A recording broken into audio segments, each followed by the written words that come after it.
Psych, lore, and insights. Welcome to Psych, Lore, and Insights, where we talk about true crime, history, lore, and blend it with some psychology, psychiatry, psychopathy, and all things related to the human psyche. I'm Sarah, a psychiatric nurse practitioner. This is for informational and educational purposes only. I am not diagnosing, I am not recommending treatment, so let's get into it. Today, we will discuss King George III, the madness of the monarch.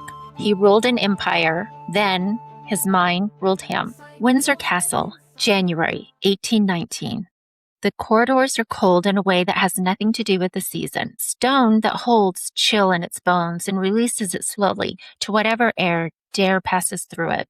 The candles in the sconces along the upper passage burn a low light, the kind that seems to move and make shadows that breathe. From behind the oak door at the end of the corridor, a sound, a voice, old and cracked and ceaseless. The two guards stationed outside do not look at each other. They have learned these past years not to look at each other when the sound is like this, because it makes it real in a way that's harder to carry home. Inside, a man paces. He wears a white nightgown, heavy with time, its hem trailing across the stone floors that have not been properly swept in days. His hair long and wild and white, loose around a face that no longer remembers what it used to show the world. He's blind now and has been for years, and he navigates the room from memory. He's speaking to his mother. He speaks without pause, without breath, and without end. His mother has been dead for 49 years. Now he's speaking to William Pitt, his great prime minister.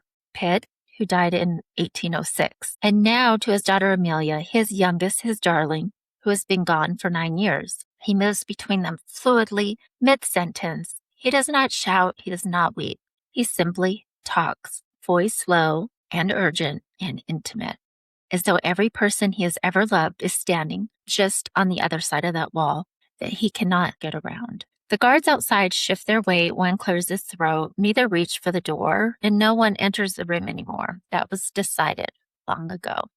He is 80 years old, this man. He has been King of Great Britain and Ireland for 49 years, longer than most of his subjects have been alive. He commanded armies, navigated revolutions, outlasted enemies and allies alike. He was the most powerful man in the Western world, and tonight he is alone in a cold room at the top of a castle talking to the dead, and none of it is his fault. King George, known as Farmer George, was born June 4th, 1738 in Norfolk House at St. James Square, London.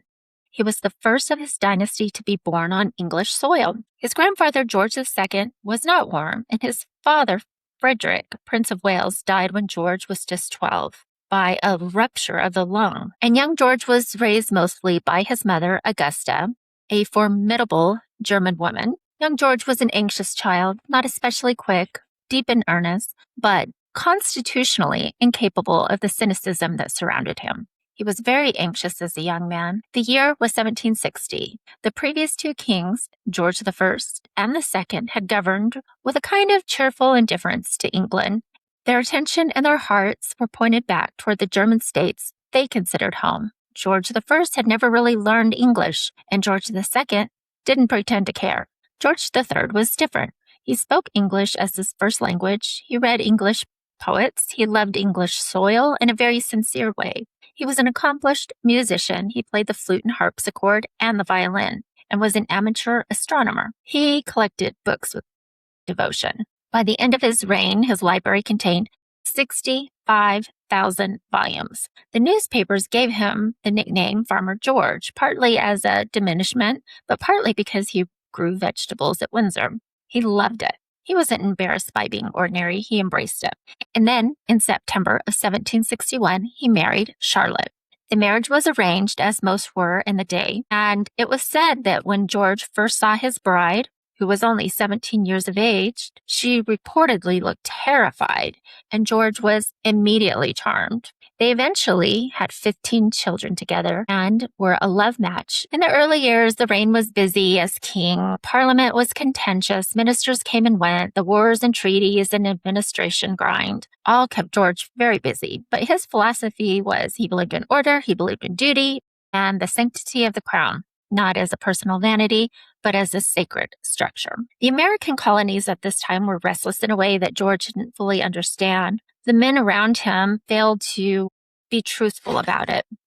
They kind of underreported what was going on there. And then when the Continental Congress declared independence in July of 1776, George received the news and was in disbelief. And when it ended, George III sat in his study at Windsor with the Treaty of Paris in his hands and read the words in September 3rd, 1783, that acknowledged that the United States of America was a free and independent nation. Britain had lost the war, and Britain had lost the colonies. At that time, George was 45 years old. It was reported he wept. In the summer of 1788, George was then 50 years old, and something in him was beginning to slip. Started very quietly. Initially, he was restless. He slept poorly and complained of pain in his stomach, his joints, and physical unease. Later that fall, everything seemed to change. The first thing that people seemed to notice was his speech. He spoke without pause, without breath. He spoke until he was hoarse. He spoke until foam gathered in the corners of his mouth and his eyes went wide, strange, and he still could not stop, which lasted for hours, ricocheting between topics, between languages, and never finding a landing place. Those symptoms were paired with the physical symptoms such as leg swelling, stomach cramping, a rash, his eyes yellow, and his urine turned very dark. George did not improve. He deteriorated. He also became paranoid and aggressive. It is told he lifted his eldest son from his chair and threw him to the floor. Charlotte became afraid to be alone with him.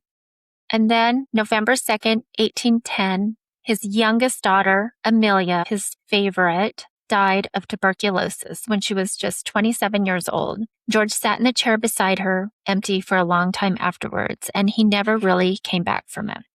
There was a prince regent appointed February of 1811 and assumed the executive powers of the crown. George was moved to the lower apartments of the Windsor Castle, and the rooms were locked from the outside. He grew a long white beard. His sight and his hearing went, and he talked and talked to family members, acquaintances, ministers, and generals who had been underground for decades. He could compose music in his head, elaborate pieces, and conducted with his hands in empty air. Music that only he could hear. He died January 29th, 1820. He was 81 years old. He had been king for 59 years, the third longest reign in British history at that point. So what killed King George III? There are different schools of thought on this. Medical literature shows that there has been extensive retrospective medical studies and diagnostic theories, one being porphyria, which is a rare inherited genetic disorder caused by a buildup of natural chemicals called porphyrins in the body. The body lacks certain enzymes and it changes the way that your body makes blood and red blood cells. Contact your friendly hematologist if you would like more information. I am not a hematologist. I don't know much about this. So why porphyria? Well, there is some supporting evidence looking back. The king's documented episodes of abdominal colic, constipation, tachycardia, which is a fast heart rate, and some port wine colored urine, skin blistering, and some of those psychiatric symptoms may or may not be caused by that, depending how severe the condition is. So that hypothesis came about in 1969, porphyria, the royal malady. And then in 2005, there was a study published that analyzed hair samples from King George, and they found arsenic, which was commonly used back then in medications. This could have exacerbated or triggered the bouts of illness. In 1998, there was an article written about the stress correlation with the illness episodes. So maybe that the big stressors in his life were exacerbating or causing each episode. It was said about 5 total. And then we come to 2012, said, we're going to argue that porphyria is not plausible because none of his descendants had that, and any of the symptoms of it, and if it was genetic, they would show some signs of it, and also because it's extremely rare. And then in 2015, the Clinical Medicine Journal released an article about computer diagnostics support bipolar 1 disorder with late dementia. So the medical consensus has shifted away from the porphyria and more with the bipolar hypothesis. But No diagnosis has been made definitive, and I don't know that it ever could be, but it's interesting to open up the topic. So what I'd like to focus on now is that kind of connection between bipolar and dementia. There is a growing body of evidence, neuroimaging evidence, that links recurrent manic episodes in bipolar disorder to progressive cognitive disorders and increased dementia risk. It's referred to as neuroprogression, decline in brain cell function and cognition from neural inflammation and stress, reduces neuroplasticity. One notable trial showed a very low dose of lithium for mild Alzheimer's dementia, showed no further worsening of the symptoms. So how does lithium act as neuroprotection for your brain? One that I wanted to talk about is BDNF upregulation. What is BDNF? It is brain-derived neurotrophic factor. It's known as Miracle-Gro for your brain. It promotes neuronal survival and synaptic plasticity. There's lithium carbonate, which is the medication that we use for bipolar disorder.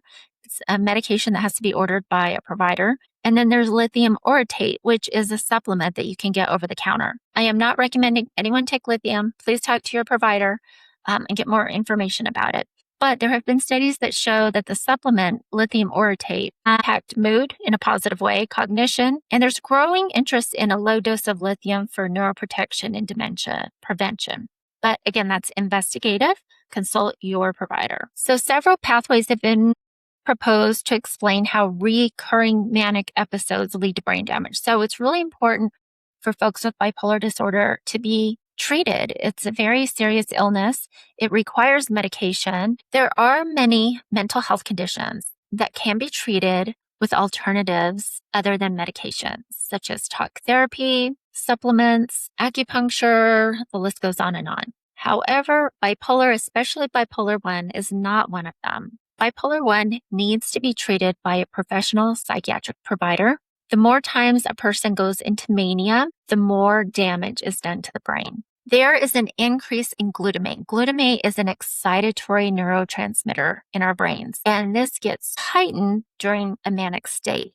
It causes neuroinflammation and impaired neuroplasticity, leading to shrinkage of brain structures, and imaging has shown this, reducing intercellular connections. So what does this mean? It is very important to limit and prevent manic episodes in a person with bipolar disorder. Lithium has been used and associated with reduced risks of dementia in bipolar patients. Lithium is not only good for mood stabilization, it's got direct neuroprotective effects.